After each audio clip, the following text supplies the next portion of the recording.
Britishers ने India को invade किया था। जब मैं स्पेशली देहरादून के बारे में पूछना चाहता हूँ कि तब माहौल कैसा था, देहरादून को वो किस तरह से देखते थे ब्रिटिशर्स, और यहाँ पे क्या ऑपरेशंस होते थे? हाँ, देहरादून जैसा मैंने पहले आपको जी। बताया कि कभी भी उनका ये सोच नहीं थी कि वो जी।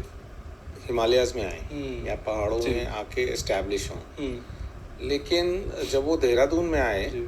और ये कलंगा बैटल ख़त्म जी। हुई 1816 में, जी। तो उनको लगा कि इतनी खूबसूरत जगह, मतलब जनरली आप देखें हिमाचल प्रदेश की हिस्ट्री, उस समय तो हिमाचल को पंजाब स्टेट्स बोलते थे। जी। जी। छोटी छोटी रियासतें थी, राजा थे। जहाँ जहाँ भी लड़ाई हुई गोरखों से, वहाँ पे उन्होंने जो राजा थे उनको बहाल कर दिया। मतलब उन्होंने कहा हम इसमें नहीं पड़ेंगे, जी। इन सब स्टेट्स को इनके राजा ही चलाएंगे, हम वापस दिल्ली से ही राज करेंगे, हमें पहाड़ों में नहीं रहना। लेकिन जब देहरादून वैली को उन्होंने देखा जी।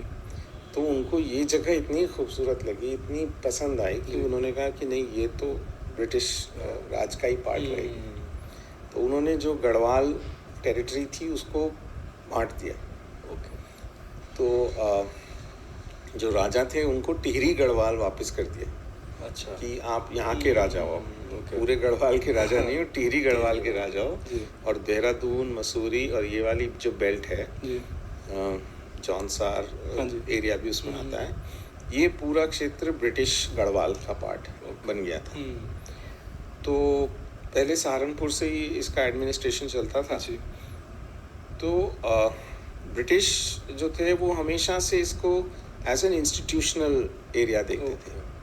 उनका हमेशा से यही ड्रीम था कि यहाँ पे रिसर्च बहुत अच्छी हो सकती है, यहाँ पे स्टडीज़, एकेडमिक्स बहुत अच्छा हो सकता है। इसी वजह से इतनी बड़ी बड़ी इंस्टीट्यूशंस यहाँ पे सेटअप हुए, जैसे सर्वे ऑफ इंडिया हुआ, फॉरेस्ट रिसर्च इंस्टीट्यूट हुआ, उस समय तो रेंजर्स कॉलेज भी था, और उन्हीं की ब्रांचेस भी थी, जैसे जियोलॉजिकल सर्वे, एंथ्रोपोलॉजिकल सर्वे, ये सारी छोटी छोटी ब्रांचेस भी यहाँ सेटअप हुई। तो उनका विजन यही था कि ये ऑक्सफोर्ड, कैम्ब्रिज की तरह एक इंस्टीट्यूशनल टाउन जैसा उभर के आए। उसी वजह से जब मसूरी में भी स्कूल्स बने इतने सारे और इंस्टीट्यूशंस बने, लेकिन वो विजन शायद कहीं खो गया बीच में, और हम लोगों ने काफ़ी कंफ्यूजन पैदा करी उसमें प्रेजेंट टाइम में। तो लेकिन वो एक बहुत इंटरेस्टिंग समय रहा होगा जब ब्रिटिश यहाँ पे थे, क्योंकि ब्रिटिश ने ये भी रियलाइज़ किया कि जो ये जो जगह है, ये जो वैली है, इसमें हर तरह के प्लांट्स उग जाते हैं। कि मतलब जो ट्रॉपिकल प्लांट्स हैं, जैसे केले का पौधा वो लगाओ तो वो भी उग जाएगा, या बर्फ़ में होने वाले जैसे एप्पल है तो एप्पल भी फल दे देगा। तो उन्होंने देखा कि यहाँ का वेदर इतना अच्छा है और सॉइल इतनी अच्छी है कि यहाँ हर तरह की वेजिटेशन हो जाती है।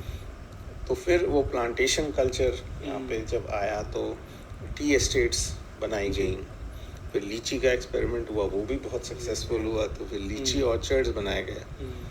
और आप ये मतलब ये विश्वास नहीं होता अब अगर हम सुने, लेकिन जो हमारी म्यूनिसिपैलिटी थी उसके लॉज ऐसे थे कि अगर आपको राजपुर रोड एरिया में या डालनवाला एरिया में घर बनाना है तो आपको 8 बीघे ज़मीन चाहिए होती थी।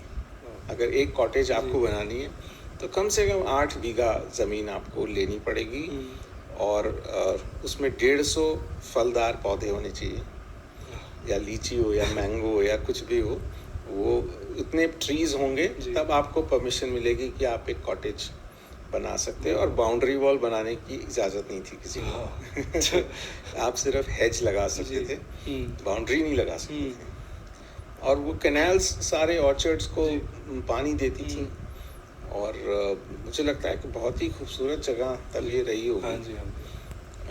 एक अलग ही एक्सपीरियंस जो थोड़ा बहुत रस्किन बॉन्ड की किताबों में हमें उसकी झलक मिलती है, तो उस तरह का एक्सपीरियंस रहा होगा देहरादून का। लेकिन अब तो काफ़ी बदल गया। बहुत